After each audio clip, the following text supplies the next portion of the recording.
दोस्तों नमस्कार। आज है 3 दिसंबर 2022 और आज के हम मोस्ट इम्पॉर्टेंट जो करंट अफेयर्स यूपीएससी, यूपीपीएससी या अदर कम्पिटिटिव एग्जाम में पूछे जाते हैं उसका डिस्कशन करने वाले हैं। तो आप सभी लोग, आपका ये सेशन सुबह मॉर्निंग में 7 बजे लाइव होता है, तो सभी लोग सुबह 7 बजे लाइव आना ना भूलें। और अगर लाइव आते हैं तो बहुत सारे जो डाउट्स होते हैं वो भी आप कमेंट बॉक्स के माध्यम से लाइव सेशन में आप क्लियर कर सकते हैं। अभी तक अगर आपने चैनल को सब्सक्राइब नहीं किया तो सब्सक्राइब कर लीजिए और वीडियो को अपने दोस्तों को ज़्यादा से ज़्यादा शेयर भी कर दीजिए। तो आज का जो मोस्ट इंपॉर्टेंट टॉपिक पहला बना हुआ है तो ये कौन सा है, ध्यान दीजिएगा। कौन सा? दिव्य कला मेला।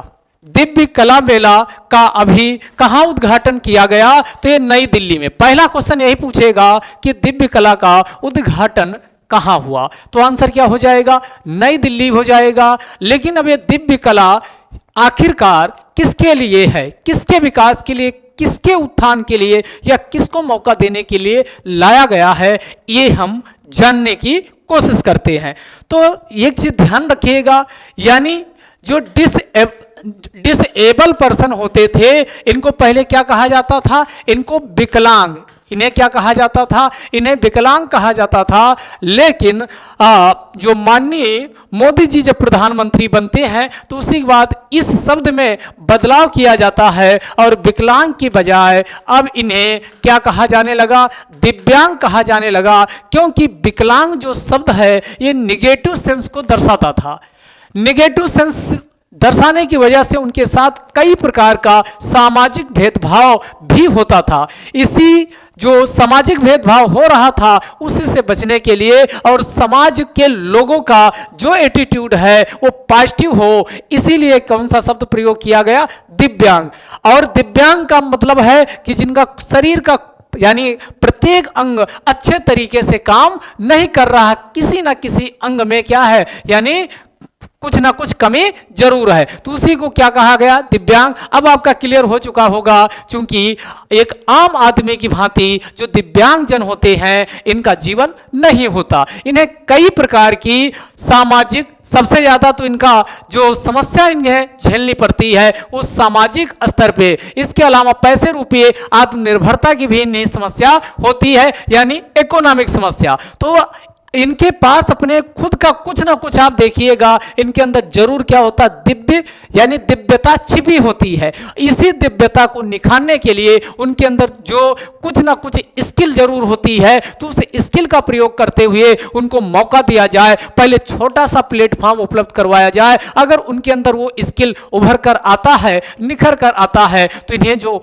बहुत बड़ी बड़ी कंपनियों को आप देखते हो उनके साथ भी एक क्या कर सकते हैं, यानी उनके साथ भी क्या कर सकते हैं? कोऑर्डिनेट कर सकते हैं और वहां पर भी इनको रोजगार मिल सकता। लेकिन अब यही प्रश्न उत्पन्न होता है कि आखिरकार इनकी शुरुआत कौन करेगा? तो भारत सरकार सामने आई, कहा कि हम ही शुरुआत करते हैं और उसी को ध्यान में रखते हुए यानी दिव्य कला मेला का आयोजन किया गया। ये पहली बार हुआ है कि इसका आयोजन कर्तव्य पथ, और ये कर्तव्य पथ कहाँ स्थित है? तो ये नई दिल्ली में स्थित है, न्यू दिल्ली में इसका शुभारंभ हुआ है। तो अभी तक आपने समझ चुके हो कि आखिरकार ये दिव्य मेला, जो दिव्य कला मेला है, ये किसके लिए है। अब हम बात करते हैं कि अब जाहिर सी बात है कि इसमें दिव्यांग जनों के उत्थान के लिए है, उनके सशक्तिकरण के लिए है। तो मंत्री कौन आ जाएगा, यानी इसके कौन? तो मंत्री जो सामाजिक और न्याय अधिकारिता मंत्री हैं, यानी डॉक्टर वीरेंद्र कुमार, उनके द्वारा इस दिव्य कला मेला का उद्घाटन किया गया। और यह किस मंत्रालय के अंतर्गत इसका उद्घाटन हो रहा, ये भी आपके एग्जाम में मोस्ट इंपॉर्टेंट क्वेश्चन होता है जो पूछा जाता है। तो याद रखिए ये सामाजिक न्याय एवं अधिकारिता मंत्रालय, क्यों कौन सा मंत्रालय है? सामाजिक न्याय एवं अधिकारिता मंत्रालय के अंतर्गत इसका आयोजन किया गया। आप पूछेंगे कि सर बताइए कि इसमें क्या होगा, तो इसमें मौका दिया जाएगा कि किनको? जो दिव्यांग जन है, तो इसमें दिव्यांग जन को मौका दिया जाएगा कि उनके पास जो हुनर है उस हुनर के जादू को, मैजिक को, हुनर के जादू को क्या करें? इस दिव्य कला मेला में प्रदर्शित करें। और इसके लिए मौका ये कितने राज्यों को? तो 22 राज्यों के कम से कम यानी 200 से ध्यान दीजिएगा 22 राज्यों के 200 से ज्यादा यानी जो दिव्यांग हैं उनको ये मौका दिया जा रहा है। तो इसका आयोजन कब से कब के बीच होगा? तो 2 दिसंबर से लेकर 7 दिसंबर 2022 के बीच इसका दिव्य कला मेला का आयोजन हो रहा है। उद्देश्य इसका क्या है? तो आपको उद्देश्य अब समझ में आ चुका होगा। तो यहां पर लिखा भी है to provide a big platform to दिव्यांग, तो दिव्यांग आर्टिसन यानी जो दिव्यांग कलाकार हैं इनको एक बड़ा प्लेटफॉर्म उपलब्ध करवाना, ताकि इनमें आत्मनिर्भरता आ सके। क्या आ सके? आत्मनिर्भरता आ सके। अब ये दूसरों पर जो आश्रित हैं, जिसकी वजह से इनके जो जीवन, दिव्यांग जनों का जीवन है वो नरकी जीवन होता है और इन्हें कई प्रकार की प्रताड़ना का सामना करना पड़ता है। तो इनमें जब आत्मनिर्भरता होगी, क्योंकि प्रत्येक दिव्यांग जन में कुछ ना कुछ जरूर हुनर होता है, तो हुनर का इनका जो जादू है वो जादू आके बोले, और वो मौका कहाँ मिले? वो मौका दिलाने के लिए ये कौन सा दिव्य कला मेला का आयोजन दिल्ली में सामाजिक न्याय एवं अधिकारिता मंत्रालय कर रहा। अब अगला दूसरा प्रश्न ये उत्पन्न होता है कि आखिरकार इसमें जो पैसा लगेगा वित्तीय सहायता, ये वित्तीय सहायता कौन देने वाला है? क्या सरकार पूरा पैसा लगाएगी? जी नहीं। जो वित्तीय सहायता मिलने वाला है, जिसे फाइनेंशियल असिस्टेंस के नाम से जाना जाता, ये किसके द्वारा उपलब्ध करवाया जाएगा? तो यहां पर कुछ माइक्रो फाइनेंस सूक्ष्म वित्तीय संस्थान सामने आए हैं। उन्होंने कहा है कि आप दिव्य कला मेला का आयोजन करिए और समाज के जो दिव्यांग भाई हैं इनको अपना हुनर है उसके जादू को यानी दिखाने का आप प्लेटफॉर्म उपलब्ध करवाइए, और जो भी पैसा वैसा लगेगा हम इसमें आपको फंडिंग करने वाले हैं। तो कौन है? तो ये यहाँ पर जो माइक्रो फाइनेंस इंस्टीट्यूट है, जिसे सूक्ष्म वित्तीय संस्थान के नाम से जाना जाता, इसको भी आप ध्यान रखिएगा। तो हमने तरीका आपको क्या बताया? यहाँ देखो NH, और उसके बाद फिर ये लास्ट वाला पकड़ लीजिए FDC, यानी FDC इसमें भी, FDC इसमें भी, FDC इसमें भी। तो तीन को एक साथ हम याद रखेंगे। FDC, यहां पर FDC ऐसे लिख लीजिए। अब ये क्या है? नेशनल हाईवे, इसको मान लीजिए नेशनल हाईवे पे बस चलाना। तो नेशनल हाईवे से यहां B से हो गया बस, और ये यस यहां का उठा लीजिए, यानी नेशनल हाईवे पर बस चलाना क्या होता? आसान होता है। तो बस चलाना आसान होता है। तो एक संस्था यहां से आपकी बन गई, और सबके साथ फिर क्या लगा देना? FDC, यानी NHFDC, अगला है NBHDC, अगला है कौन? NSDC, और लास्ट वाला अब आपका ये बचा कौन वाला? इसको अलग से याद रखिएगा, NSKDFC। NSKDFC ये 4 यानी माइक्रो फाइनेंस इंस्टीट्यूट है जो इसमें मदद करने वाले हैं। तो ये आपका क्या हो चुका होगा? यहां तक अभी तक आपको क्लियर हो चुका होगा कि इसमें कौन? तो हमने तरीका आपको बताया। नेशनल हाईवे पर बस चलाना आसान होता है, तो हमने कहा कि पहला कौन हो गया? FDC, सब में ध्यान रखना लगाना है, यानी NHFDC, इसमें भी FDC लगेगा। FDC एक ये हो गया, यहां भी, यानी B से क्या हो गया? NBFDC, यहां भी N इसमें भी आगे लगेगा, NSFDC। तो 3 यहां से याद हो गए, और लास्ट में NSKDFC। तो 4 ऐसे माइक्रो वित्तीय संस्थान हैं जिसमें सामने आए। कितना एलोकेशन फंड का किया गया? तो लगभग 495 करोड़ रुपए का एलोकेशन किया गया। और इससे कितने? तो ये 5 लाख जो ट्रेनी है इनको क्या है इसके अंतर्गत, यानी क्या मिलने वाली है? ट्रेनिंग प्रदान की जाने वाली है।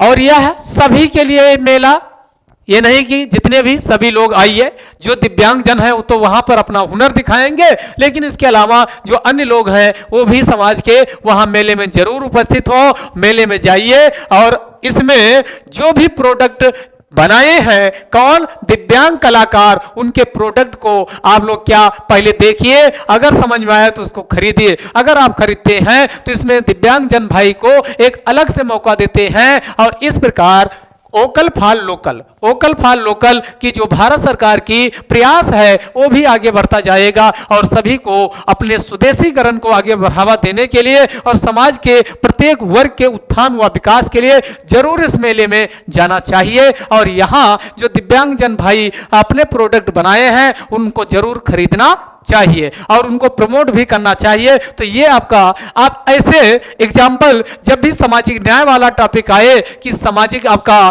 पेपर 3rd में आपका सामाजिक न्याय टॉपिक है सोशल जस्टिस, तो वहां पर आप एग्जाम्पल दे सकते हो कि आखिरकार समाज के जो वल्नरेबल सेक्शन है, सुभेद वर्ग है, उसके लिए भारत सरकार के द्वारा क्या कदम उठाया जा रहा है। तो उसी में एग्जाम्पल जब देंगे तो वहां बताएंगे कि जैसे हाल ही में सामाजिक एवं सामाजिक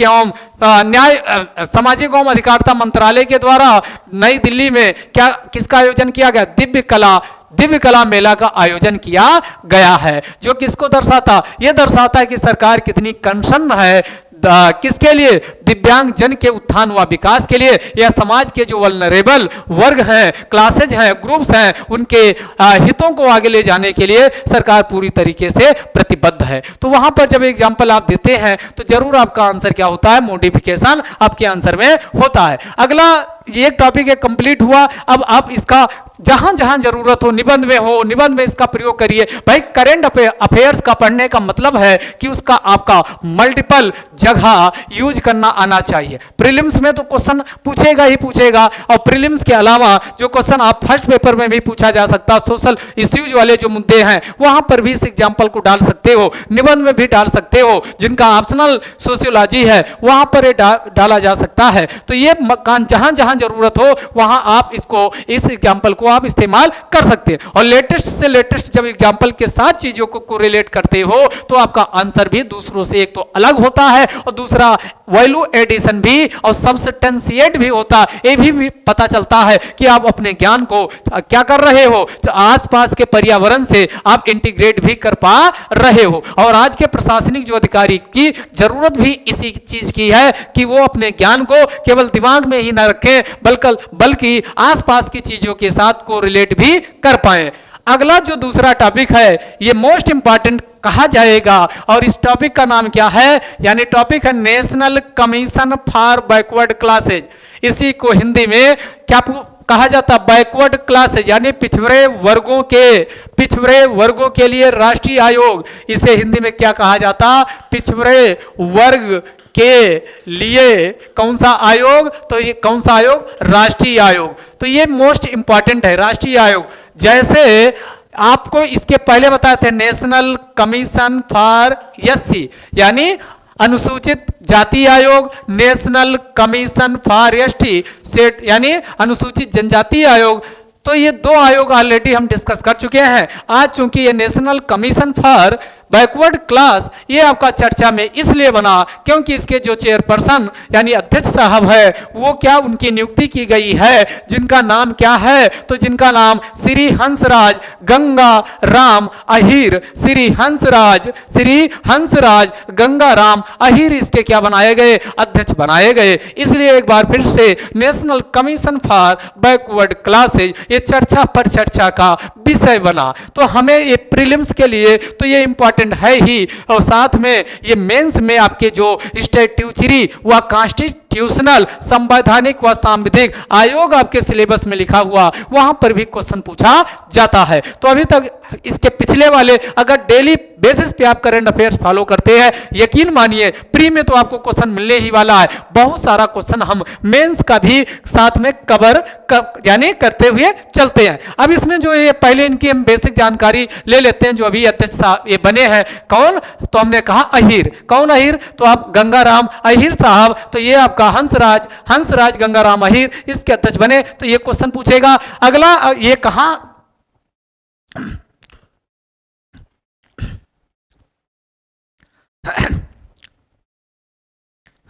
आगे देखिएगा, अगर ये पूछा जाता है इनका संबंध कहां है, कहां से है? तो ये चंद्रपुर महाराष्ट्र, और ये पेशे से ये क्या है? यानी एग्रीकल्चर कृषि से संबंधित, कृषि से क्या रखते हैं?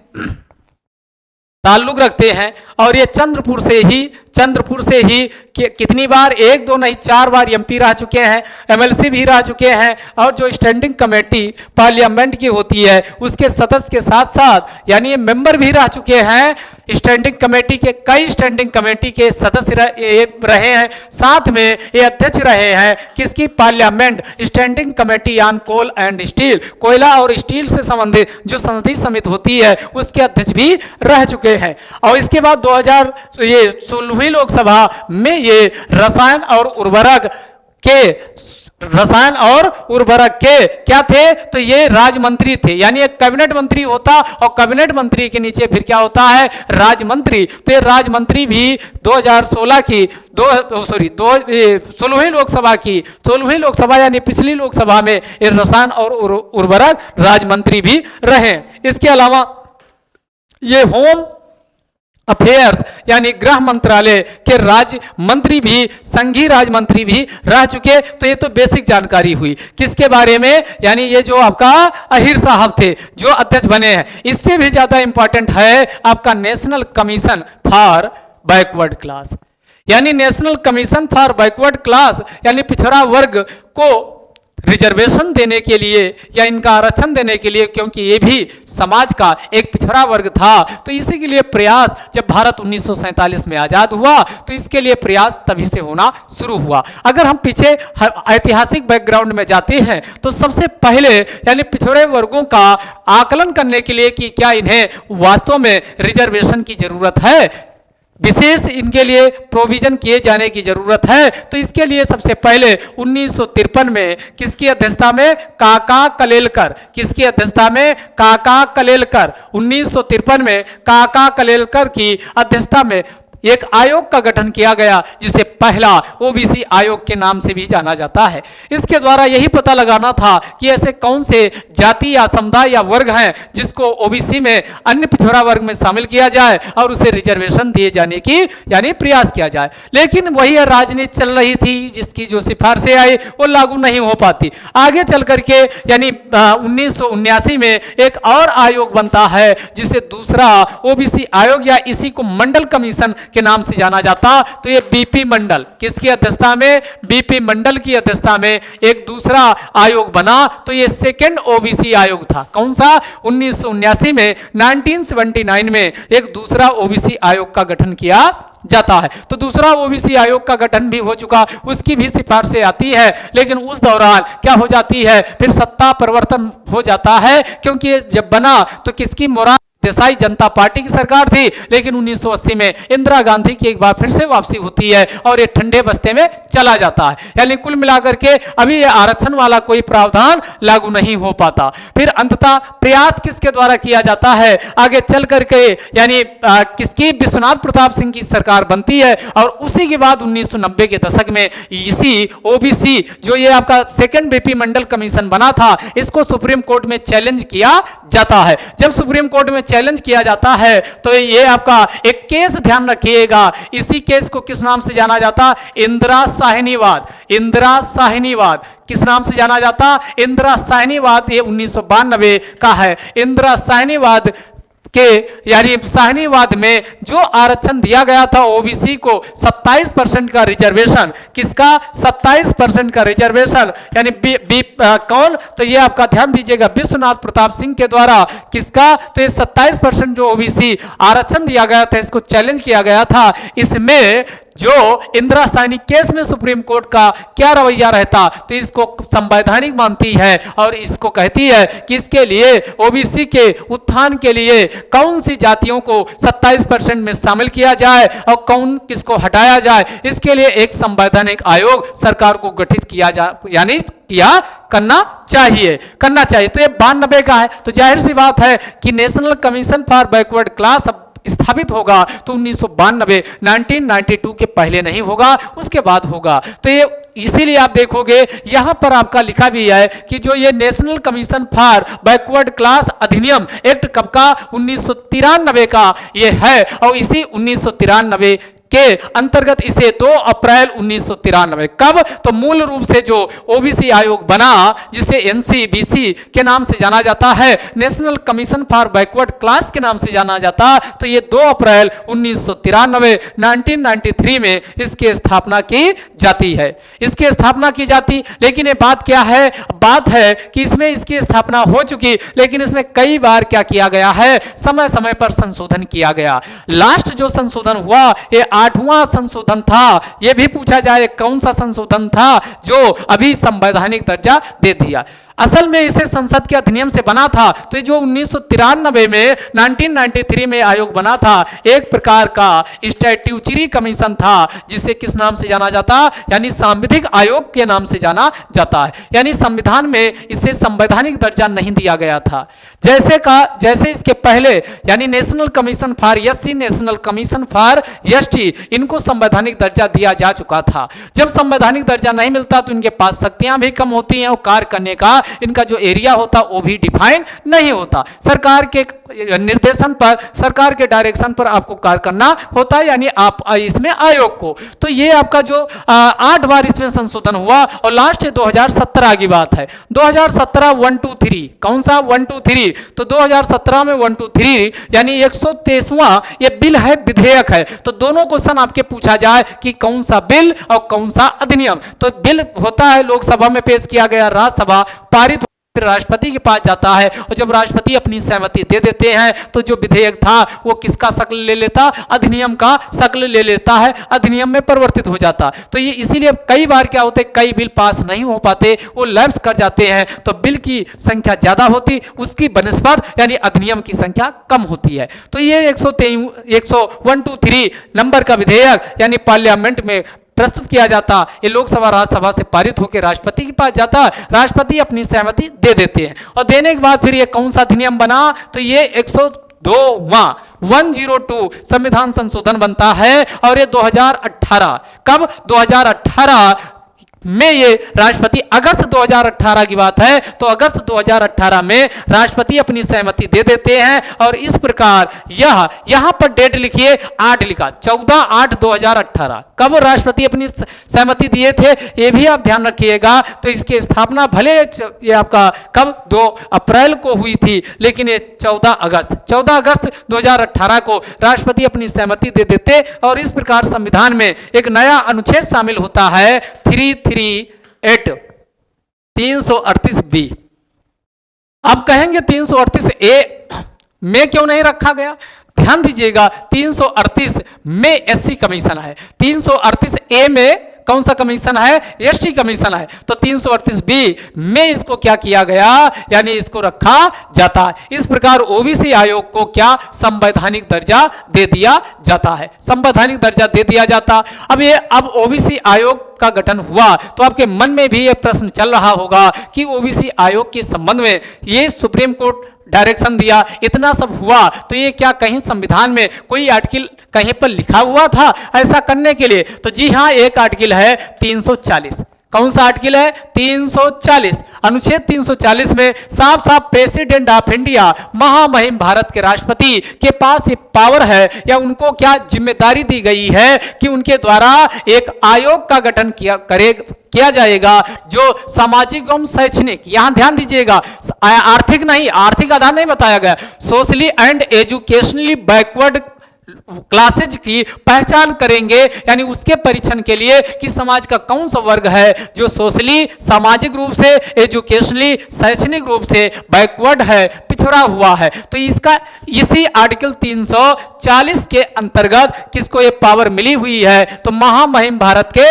राष्ट्रपति। तो ये जो गठन किया गया national commission for backward classes 1993 में, और कब, तो कितना 2 अप्रैल 1993 में वो इसी आर्टिकल राष्ट्रपति का जो आपको पावर दी गई अनुच्छेद 340 उसके अंतर्गत इसका गठन किया गया है, इसका गठन किया गया है। अब एक चीज और इसमें एक आर्टिकल और हम आगे इस्तेमाल करेंगे, अभी उसकी हम बात करने वाले, इसके बाद जस्ट बात करने वाले हैं। अब ये आपका संवैधानिक आयोग कौन से संविधान संशोधन से बनता है? तो आपको पता 102वें संविधान संशोधन के माध्यम से 2018 में इसे संवैधानिक दर्जा प्रदान कर दिया जाता है। अब आपके मन में उठ रहा होगा कि आखिरकार एक काम क्या करता है? National commission for backward classes जो 1993 में स्थापित हुआ और 2018 के बाद इसे संवैधानिक दर्जा दिया गया। तो आखिर क्यों संवैधानिक दर्जा दिया गया? क्या जरूरत हुई? जैसे चल रहा था वैसे चलने दिया जाना चाहिए था। इसे स्वतंत्र अस्तित्व क्यों दिया गया? ये कई प्रश्न आपके मन में कौंधने चाहिए।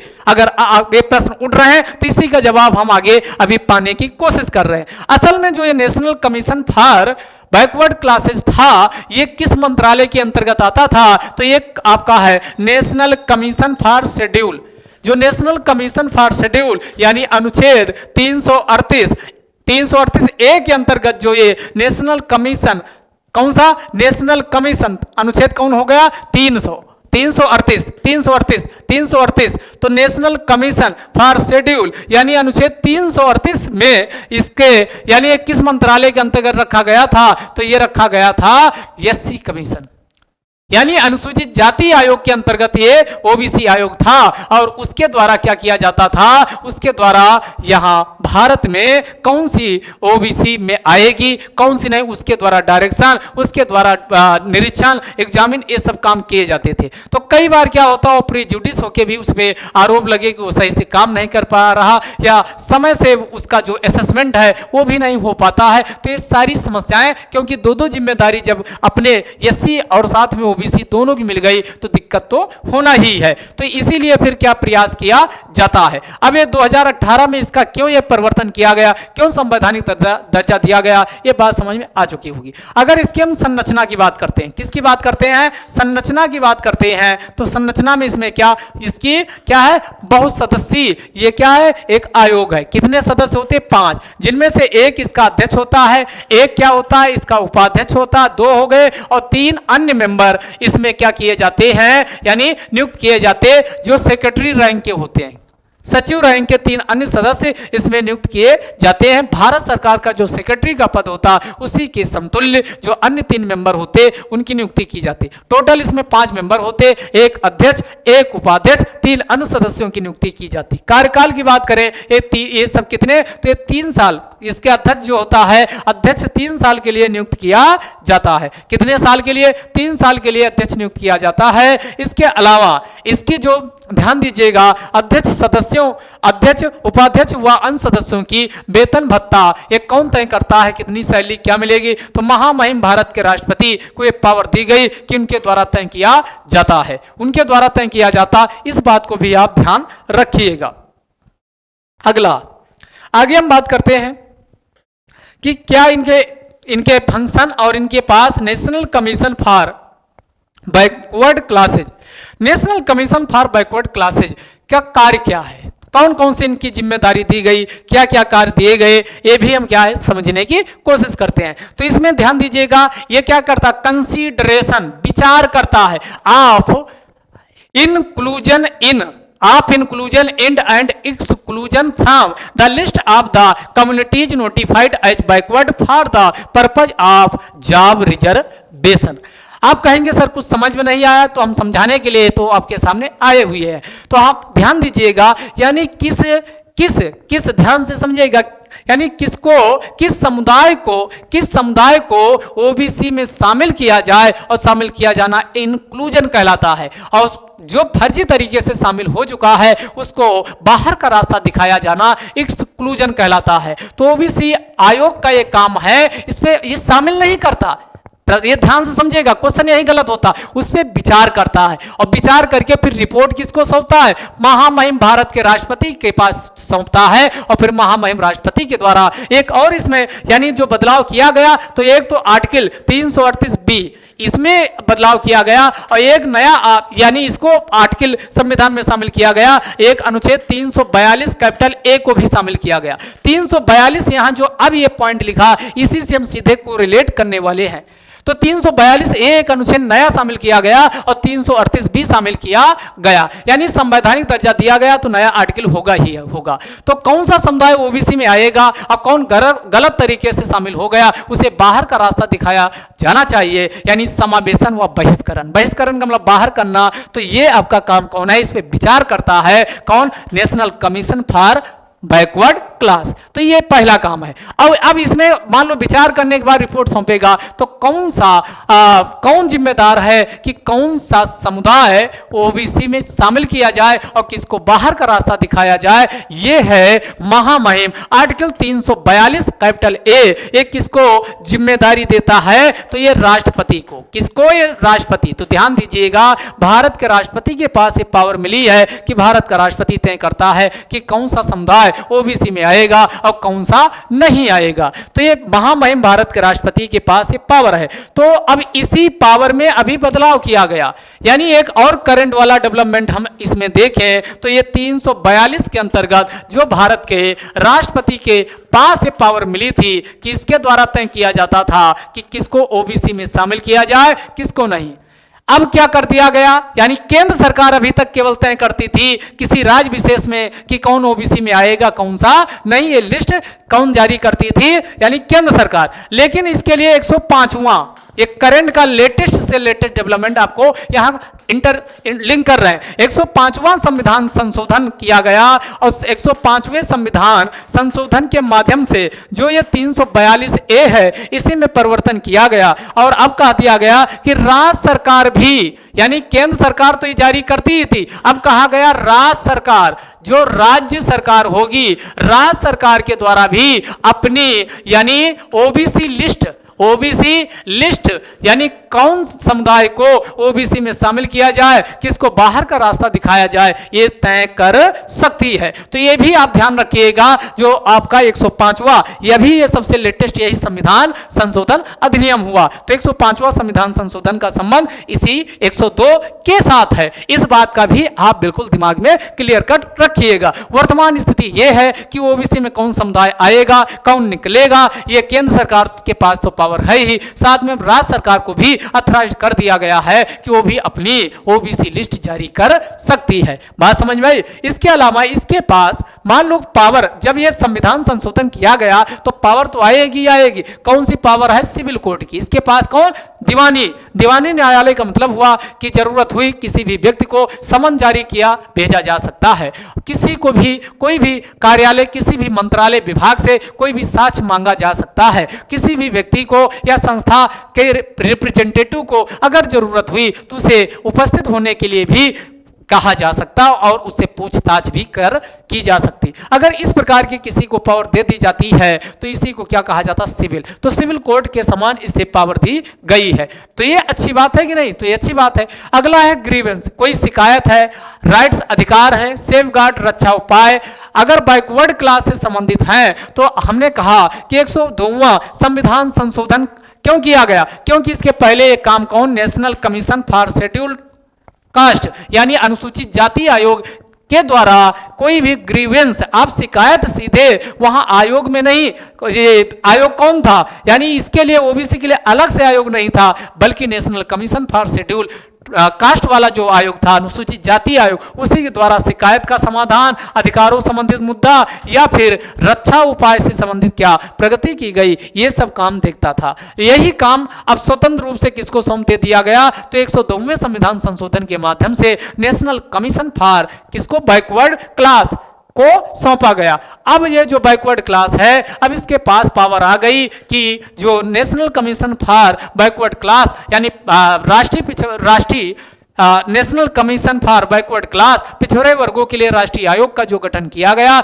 इसके द्वारा इन्वेस्टिगेशन किया जाता, मॉनिटरिंग की जाती है। कौन से मामले, सोशली एजुकेशनली, दो यहां ध्यान दीजिएगा, संविधान में कहीं पर भी इकोनॉमिकली शब्द यानी बैकवर्ड क्लास के लिए प्रयोग नहीं किया गया। तो सामाजिक व शैक्षणिक रूप से जो पिछड़े वर्ग हैं उनसे संबंधित समस्त प्रकार के जो भी मुद्दे हैं उनमें क्या करना, उनका एग्जाम उसका मॉनिटरिंग करना और उसका इन्वेस्टिगेशन करना यानी जांच पड़ताल करना कि आखिरकार इसके लिए कौन से प्रयास और किए जाने की जरूरत है, कौन से कदम उठाए जाएं। इसके अलावा जो सोशली बैकवर्ड क्लासेज हैं, यानी समाज के सामाजिक रूप से पिछड़े वर्ग हैं, इनका सामाजिक आर्थिक उत्थान हो, पैसा भी आ जाए इनके पास, यानी आत्मनिर्भरता भी आ जाए, समाज में इनका एक सम्मानजनक इनको क्या स्थान भी दिलाया जा सके, तो सामाजिक आर्थिक विकास की दिशा में सक्रिय रूप से इसके द्वारा सहभागिता निभाई जाएगी और समय समय पर सरकार को सलाह भी दी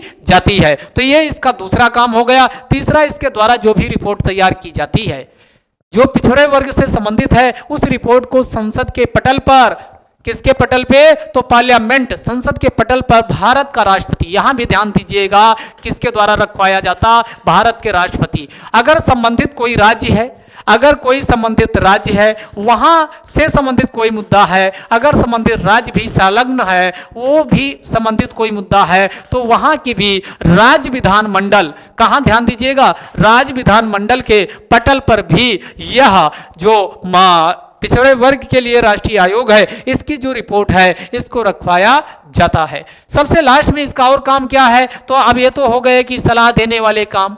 आप जब भी में इसमें लिखते हैं तो ऐसे आप सोच के लिखिए, इसके सलाहकारी काम क्या है, इसके कल्याणकारी काम क्या है, तो ये आपने सरकार को सलाह देना, ये सब होगा, इन्वेस्टिगेशन करना, मॉनिटरिंग करना। लेकिन क्या ये सब करने का मकसद क्या होता है, मकसद होता है प्रोटेक्शन, संरक्षण देना, वेलफेयर, कल्याण करना, डेवलपमेंट, विकास करना, एडवांसमेंट यानी आगे बढ़ने के लिए मौका प्रदान करना। तो ये आपके जो आप प्रोटेक्शन हो गया, प्रोटेक्शन, वेलफेयर, डेवलपमेंट, ध्यान दीजिएगा, प्रोटेक्शन, वेलफेयर, डेवलपमेंट व एडवांसमेंट, और किसका, socially and educationally backward classes, यानी सामाजिक व शैक्षणिक रूप से पिछड़े वर्गों के प्रोन्नति के लिए, उनके विकास के लिए, उनके कल्याण के लिए और उनके संरक्षण के लिए इस आयोग के द्वारा काम किया जाएगा। तो ये इसका मकसद हो गया। अब इसका लाभ क्या होगा, ये आयोग आया है तो नेशनल कमीशन फॉर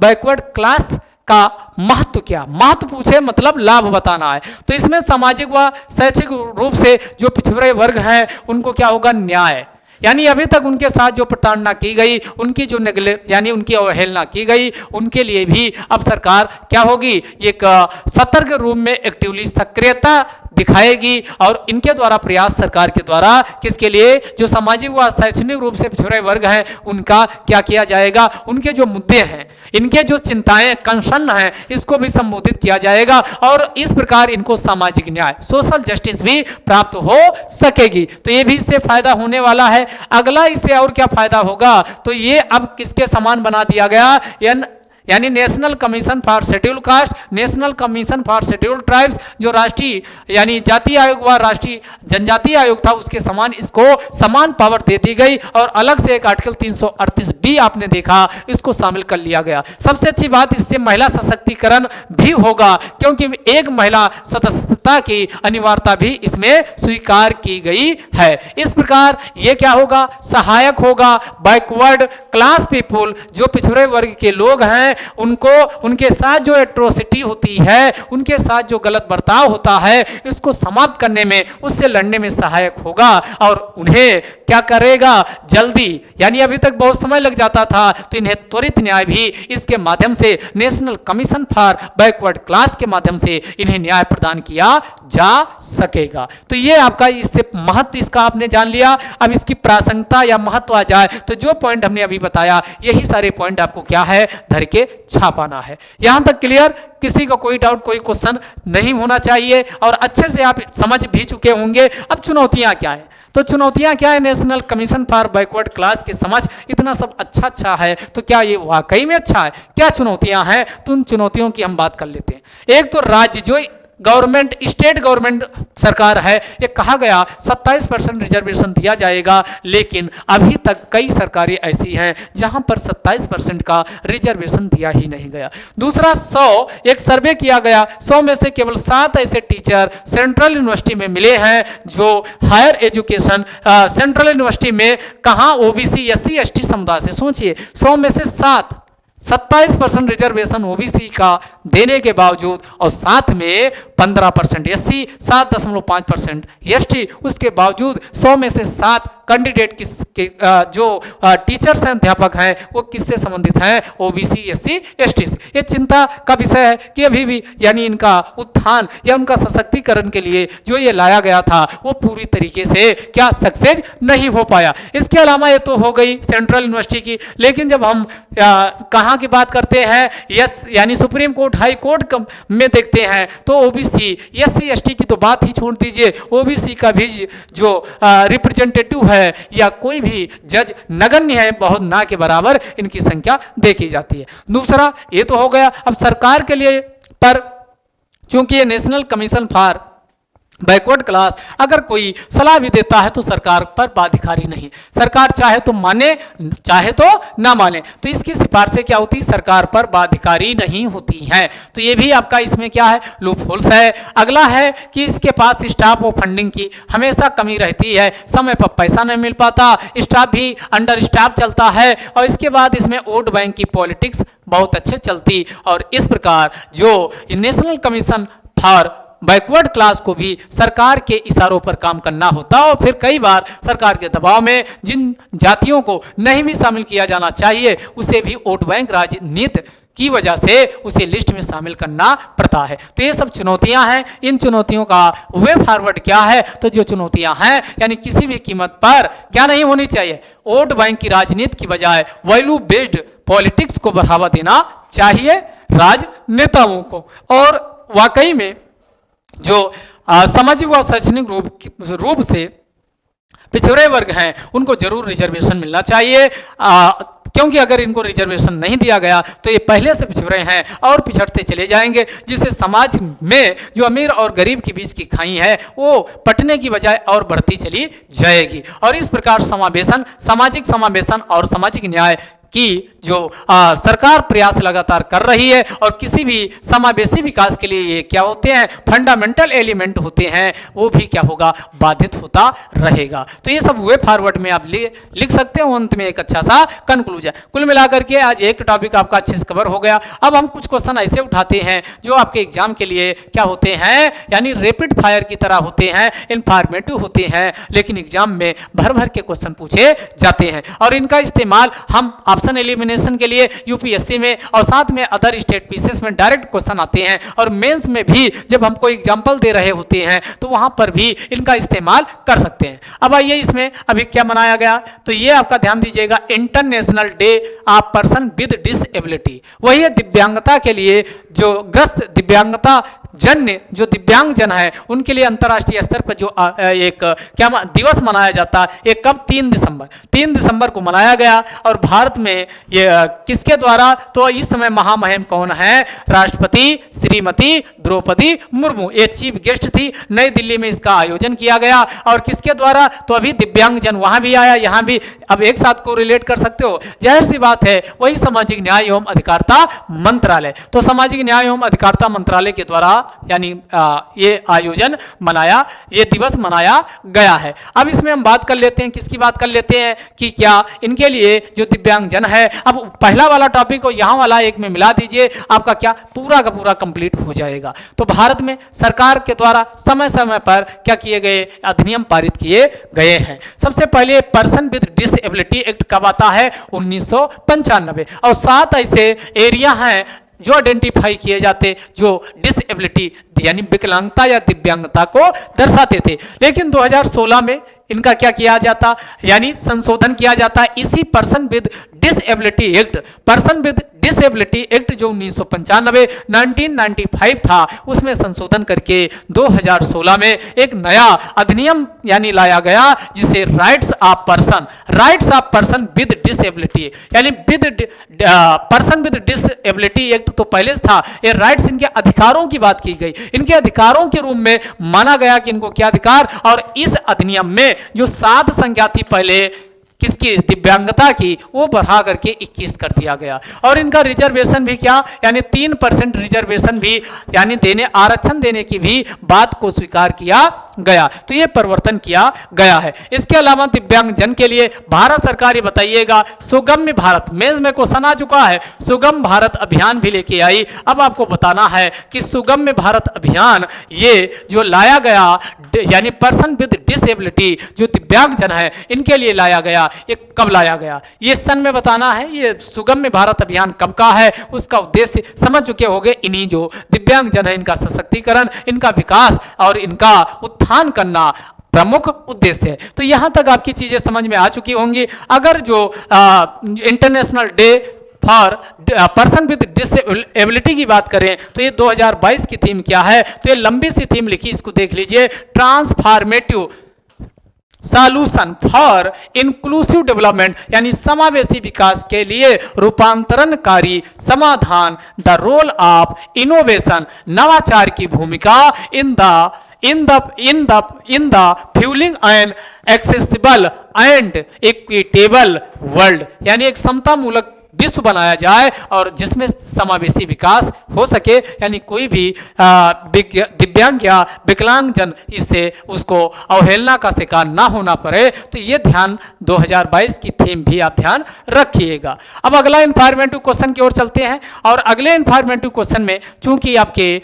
पेपर में कोई ना कोई संस्था जरूर चर्चा पर चर्चा में रहती है और वहां से क्वेश्चन पूछा जाता है। तो यहां पर हमने क्या किया, कुछ ऐसी इंस्टीट्यूट जो पीआईबी प्रेस इंफॉर्मेशन ब्यूरो में हमेशा चर्चा में बनी रहती है, वहां से इसको कलेक्ट किया और यहां पर हम याद करने की कोशिश करेंगे और कुछ कुछ ट्रिक लॉजिक भी समझेंगे, कुछ ट्रिक या लॉजिक को भी शामिल करते हुए चीजों को समझेंगे। तो इसमें पहला कौन है, नेशनल, ध्यान दीजिएगा कौन है, नेशनल इंस्टीट्यूट ऑफ इम्यूनोलॉजी, यानी प्रतिरक्षा तंत्र के लिए राष्ट्रीय संस्थान स्थापित किया गया, नेशनल इंस्टीट्यूट फॉर इम्यूनोलॉजी। अब याद कैसे करोगे, क्योंकि एक है वायरोलॉजी, विषाणु से संबंधित राष्ट्रीय संस्थान, और एक है कौन है, यानी नेशनल इंस्टीट्यूट ऑफ इम्यूनोलॉजी।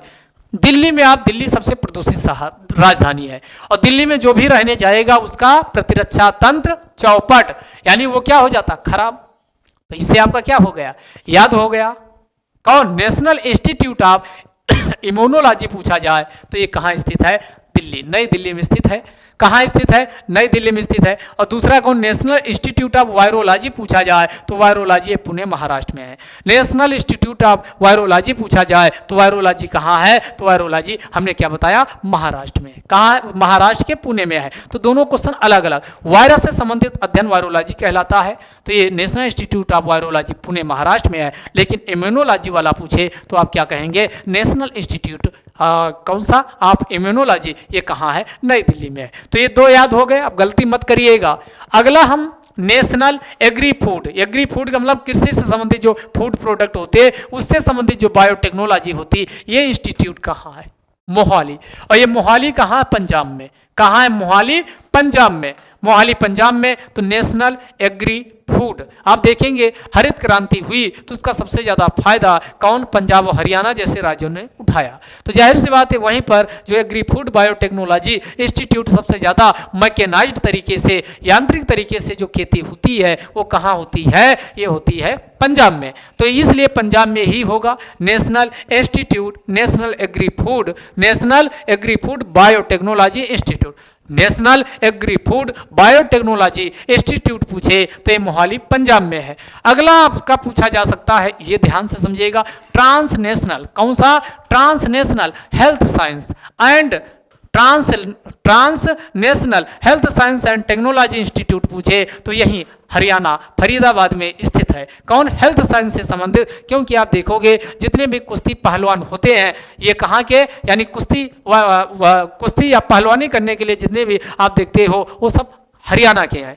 तो वहाँ के लोग क्या है, अपने हेल्थ को लेकर सतर्क रहते हैं, इसीलिए उनका यानी अंतर्राष्ट्रीय स्तर पर कुश्ती से लेकर के पहलवानी में वो अच्छा कर पाते हैं। तो इससे आपका दिमाग में आ जाएगा health science and technology institute, transnational health science and technology institute पूछे तो फरीदाबाद हरियाणा में स्थापित किया गया। तो ये आपको याद करवा दिया। ऐसे कहानी से जब याद करोगे तो चीजें दिमाग में बैठेंगी। अगला national institute of animal biotechnology, लेकिन जानवरों वाला national institute of animal biotechnology, अगर एनिमल लगा दिया जाए तो ये कहाँ हो जाएगा? हैदराबाद। कहाँ हो जाएगा? हैदराबाद। तेलंगाना के हैदराबाद में क्या है? स्थित है। तो national institute of animal biotechnology पूछे तो हैदराबाद है। अगला आते हैं तो अगला है national institute for stem cell science and regenerative medicine, यानी स्टेम सेल साइंस और रीजनरेटिव मेडिसिन के लिए जो राष्ट्रीय संस्थान है ये बेंगलुरु कर्नाटक है। कहाँ है? बेंगलुरु कर्नाटक है। कहाँ है? बेंगलुरु कर्नाटक है। अगला अगर पूछा जाए कौन? लाइफ साइंस, लाइफ जीवन से संबंधित जो विज्ञान होता है उसे लाइफ साइंस बोलते हैं। तो उसके लिए जो इंस्टीट्यूट है इंस्टीट्यूट ऑफ लाइफ साइंस से कहाँ है? यानी भुवनेश्वर। तो लाइफ जीवन आप जीने के लिए कहाँ? भुवन में रहते हो। कहाँ? जीवन आप अपना जीवन करने के लिए आप भुवन माने होता घर। भुवन माने क्या होता? घर। आप कहाँ रहते हो? घर में। तो ये आपका कौन हो जाए? जैसे लाइफ आए यानी भवन में रहते हो तो भवन से भुवनेश्वर उड़ीसा। तो इंस्टीट्यूट ऑफ लाइफ साइंस कहाँ है? Institute of life science Bhubaneswar Orissa है। अगला national brain research centre. Brain दिमाग की दही किसकी बनेगी? जो बहुत ज़्यादा परिश्रम करेगा तो उसकी दिमाग की दही बनती है। और दिमाग की दही बनने के लिए आपको कहाँ? मानसरोवर की यात्रा करनी चाहिए। कहाँ की यात्रा करनी चाहिए? मानसरोवर। देखोगे तो दिमाग पर जो दही बना है, दिमाग पर प्रेशर क्या हो जाएगा? कम हो जाएगा। तो नेशनल ब्रेन रिसर्च सेंटर कहाँ? मानसरोवर से मानेसर। और ये मानेसर कहाँ है? तो ये मानेसर है हरियाणा में। मानेसर कहाँ है? हरियाणा में है। अगला है सेंटर फॉर डीएनए। ये काफी चर्चा में रहता। डीएनए फिंगर प्रिंटिंग, जो आप आधार कार्ड का इस्तेमाल करते हैं उसमें डीएनए फिंगर प्रिंटिंग का ही इस्तेमाल किया गया है। एंड डायग्नोस्टिक, ये कहाँ? ये हैदराबाद में है। ये इंपॉर्टेंट है, ध्यान रखिएगा। कहाँ है? हैदराबाद में, इंपॉर्टेंट है। अगला national institute for plant genome research, ये कई बार एग्जाम में पूछा गया। प्लांट जीनोम रिसर्च यानी प्लांट जो पौधे होते हैं उनका जीनोम रिसर्च करने के लिए जो राष्ट्रीय संस्थान है ये कहाँ है? Genome research. ध्यान दीजिएगा। तो जीनोम रिसर्च, जो प्लांट जीनोम रिसर्च है ये कहाँ? नई दिल्ली। कहाँ है? नई दिल्ली है। तो ये कहाँ है? नई दिल्ली। इसको भी आप ध्यान रखिएगा। अगला अगला कौन है? Institute of bio resources and sustainable development, यानी जैव संसाधन और समावेशी विकास के लिए संस्थान पूछा जाए तो ये कहाँ है? तो समावेशी विकास, हरा भरा आपको देखना हो, पूर्वोत्तर भारत, नॉर्थ ईस्ट की यात्रा कर लीजिए और वहां पर मणिपुर चले जाइए। मणिपुर में एक शहर है इम्फाल। कौन है? इम्फाल। तो ये आपका समावेशी विकास यानी institute of biotechnology and sustainable development कहाँ स्थापित किया गया? ये इम्फाल में स्थापित है। अगला नेशनल ब्रेन रिसर्च, ये तो हो चुका पीछे, यानी ब्रेन का जब दिमाग का दही बने तो मानसरोवर की यात्रा आपको करनी चाहिए। और मानसरोवर का मतलब मानेसर। मानेसर कहाँ? हरियाणा में है। अगला national institute for cell science अगर पूछा जाए तो ये आपका कौन हो गया? Cell science. National institute of cell science. आप सेल साइंस और साथ में एक आपका बताए थे वायरोलॉजी, दोनों को कोरिलेट करिए। जो ये वायरोलॉजी वायरस से बनते हैं, सेल साइंस का ही उसमें बहुत डिटेल अध्ययन करना होता है। तो national centre for cell science हो या नेशनल इंस्टीट्यूट ऑफ कौन सा हो? वायरोलॉजी हो। तो ये दोनों कहाँ है? ये आपका सेंटर है, वो इंस्टीट्यूट है। तो national centre for cell science and national institute of virology दोनों पुणे महाराष्ट्र में स्थित है। अगला सबसे लास्ट है national institute of bio medical genomics. ये कहाँ है? कल्याणी। ये कहाँ है? कल्याणी। और कल्याणी कहाँ? ये आप बताइएगा, क्या ये महाराष्ट्र या कर्नाटक में है? अगला आइए, एक और आपका टेक्नोलॉजी है, पीआईबी में चर्चा में बनी हुई थी, जिसे क्या कहा गया? Powerless heating technology. Powerless heating technology का मतलब क्या हुआ? पावरलेस हीटिंग टेक्नोलॉजी का मतलब हुआ पावरलेस का मतलब हुआ आपको बिजली, बहुत सारे क्या होते हैं? पर्वतीय क्षेत्र होते हैं, हिली एरिया होते हैं, जहां पर बिजली पैदा करना मुश्किल होता। पूर्वोत्तर भारत ले लीजिए, हिमालयन रेंज ले लीजिए, यहाँ पर अगर बिजली की बात किया जाए, पावर जनरेशन की, तो बहुत सारी समस्या होती। इसी को लेकर के यानी यहाँ पर जो सैनिक होते हैं खासकर डिफेंस से रिलेटेड, वहाँ पर बेचारे उनको क्या है, खाना बनाने या कुछ भूख लगा तो कुछ भी वहाँ पर बिजली की समस्या, पावर जनरेशन प्रमुख चुनौती होती है। तो बिल्कुल बहुत हल्का सा एक क्या किया, यंत्र विकसित किया गया और उसमें जो टेक्नोलॉजी यूज की गई है ये पावरलेस हीटिंग टेक्नोलॉजी, यानी बिजली भी प्रयोग नहीं की जाएगी, पावर का भी प्रयोग नहीं, ऊर्जा का भी प्रयोग नहीं किया जाएगा और साथ में ऊर्जा यानी बन भी जाएगी। और ये जो किस सिद्धांत पे, रासायनिक सिद्धांत, केमिकल यानी एनर्जी के सिद्धांत पर, रासायनिक ऊर्जा के सिद्धांत पर ये काम करती है। और इसे विकसित किसने किया, तो ये विकसित किया है डॉक्टर समर सिंह। किसके द्वारा, डॉक्टर समर सिंह के द्वारा इसका विकास किया गया है। अब इसका विकास किया गया तो ये कहाँ के हैं, क्या हैं, तो ये एसोसिएट प्रोफेसर हैं department of design IIT Delhi. IIT Delhi के क्या हैं, यानी एसोसिएट प्रोफेसर हैं कौन, डॉक्टर समर सिंह। और इसमें जो मौका दिया हर तरीके की, वो कौन, north east centre for technology application and reach, इसके द्वारा पूरा मौका दिया गया है। तो ये भी आप ध्यान रखिएगा, ये पूछा जा सकता है। अगला इन्फॉर्मेटिव क्वेश्चन की ओर चलते हैं, ये पूछा जा सकता। तो आप जैसा कि आप सुनते हैं, क्या सुनते हो, जानते भी हैं कि हमारा जो शरीर है ये पंच तत्वों से मिलकर क्या बना है, जिन्हें सारभूत तत्व के नाम से जाना जाता है, यूनिवर्सल एलिमेंट के नाम से जाना जाता है। एक और आपने ये दोहा या ये कहते हुए सुना होगा कि क्षिति जल पावक गगन समीरा, इन पंच तत्व से मिलकर बना शरीरा। तो ये जो आपकी है कि क्षिति, अगर यहाँ हम लिखने की बात करें तो ये क्षिति हो गया, जल, क्षितिजल पावक गगन समीरा।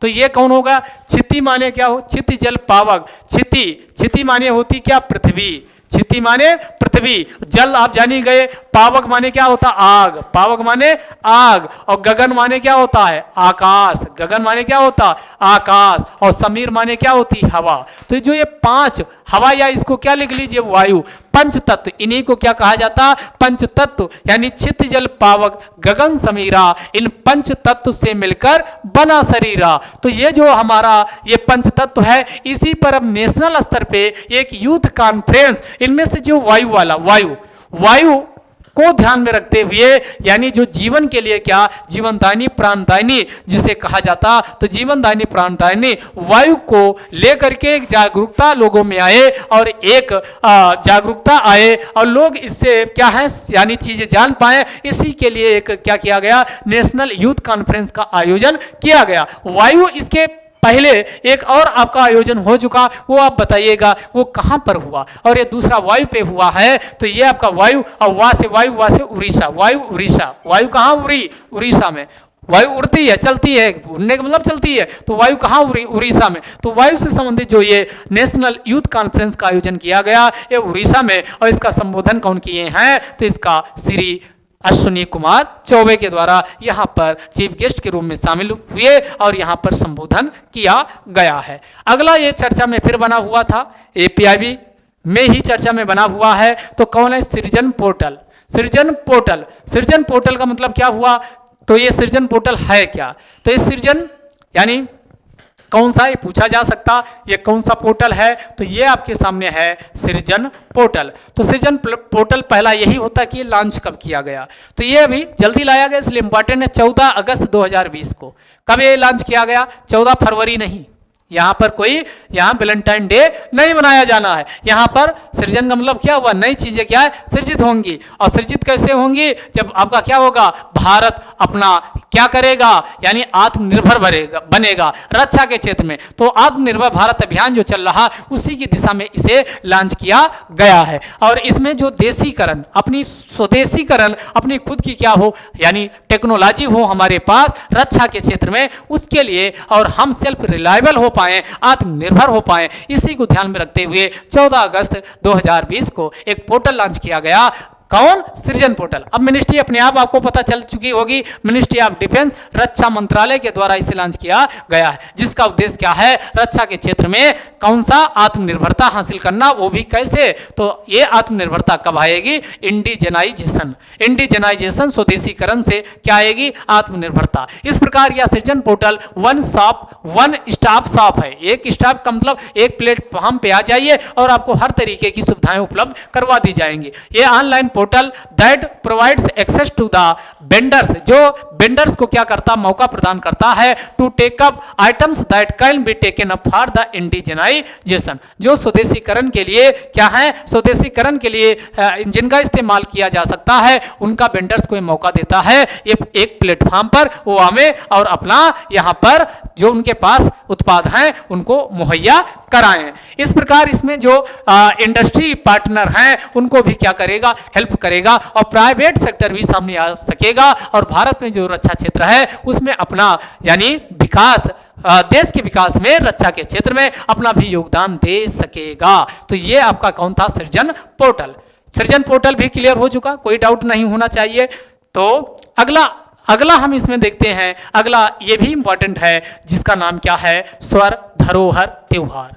स्वर धरोहर कौन सा है? ये स्वर धरोहर, स्वर धरोहर, यही सब क्वेश्चन आपके एग्जाम में पूछा जाएगा। स्वर धरोहर फेस्टिवल त्योहार का आयोजन कहाँ हुआ? तो ये नई दिल्ली में। कहाँ हुआ? नई दिल्ली में। अब वही है कि स्वर धरोहर का जो ये हुआ, धरोहर से पता है, धरोहर है, हेरिटेज की बात हो रही, विरासत धरोहर, तो कौन आएगा? Ministry of culture. तो मिनिस्ट्री ऑफ कल्चर और इसी में स्वर धरोहर फाउंडेशन, मिनिस्ट्री ऑफ कल्चर, संस्कृति मंत्रालय और स्वर धरोहर और फाउंडेशन, ये दो लोगों ने मिलकर के इसका आयोजन किया है। इसमें क्या किया जाता? तो इसमें संगीत भी है, म्यूजिक भी है, आर्ट कला भी है, और लिटरेचर यानी संगीत भी है, कला भी है, साहित्य भी है। तो ये संगीत कला साहित्य से संबंधित क्या है? एक प्रकार का त्योहार है। और इसमें क्या किया जाता है कि जो आइकॉनिक कला होती है, कल्चर होती है, इनको क्या किया जाता है? इसको प्रदर्शित करने का यानी इसको दिखाने की कोशिश की जाती है। जो भारत के 28 राज्य और 8 केंद्र शासित प्रदेश हैं, उनकी जो कला यानी समृद्ध साहित्य कला विरासत को यहाँ पर प्रदर्शित किया जाता है। तो राज्यों की जो समृद्ध कला संस्कृति है उसी को दिखाने के लिए स्वर धरोहर फेस्टिवल नई दिल्ली में आयोजन मिनिस्ट्री ऑफ कल्चर, संस्कृति मंत्रालय व यही स्वर धरोहर फाउंडेशन के द्वारा किया गया है। तो ये आपका आज का था करंट अफेयर्स, जो हमने आपके सामने बहुत सारी जानकारी यानी आपको डिस्कस करने की कोशिश की। वीडियो अगर पसंद आया हो तो आप ज़्यादा से ज़्यादा लोगों को शेयर कर दीजिए, और एक अच्छा सा कमेंट बॉक्स भी, कमेंट में अपनी प्रतिक्रिया भी देकर जाइए कि इसमें और क्या करंट अफेयर्स में हम कुछ चीज़ें और सोच रहे हैं, क्या उसको शामिल कर सकते हैं। जैसे डेली एक स्कीम या कोई एक प्रोग्राम भी इंक्लूड कर सकते हैं। हर एक एग्जाम में एक क्वेश्चन आता ही आता है, या फिर इंटरनेशनल स्तर पर जो ऑर्गेनाइजेशन है क्या उनको शामिल किया जा सकता है। ये वीडियो यहीं रखते हैं, अगले वीडियो में कल फिर सुबह मिलेंगे, लेकिन लाइव आना मत भूलिएगा। तब तक के लिए जय हिंद, जय भारत।